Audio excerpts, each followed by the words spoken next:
Hello everyone and welcome back to another video from Finance and Crypto Guide. In this video, I'm going to show you how to log into your account on Leeds Mortgage. So let's get started right away. First of all, open up your web browser and then in the address bar type in leedsbuildingsociety.co.uk and press enter. You will now be taken into the official website for Leeds Building Society. And now in order to log into your mortgage account, just click on existing members from the mortgages section. You will now be taken into the existing members section. Click on the login button at the top right corner and now you will be taken into the login portal. Just type in your username that you have set up while creating your account in the first place within the username box and then click on the next button. You will then be asked to enter your password.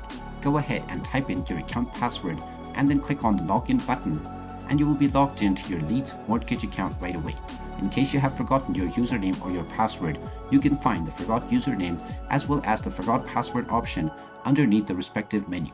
And there you have it. That is how easy it is to log into your Leeds Mortgage account.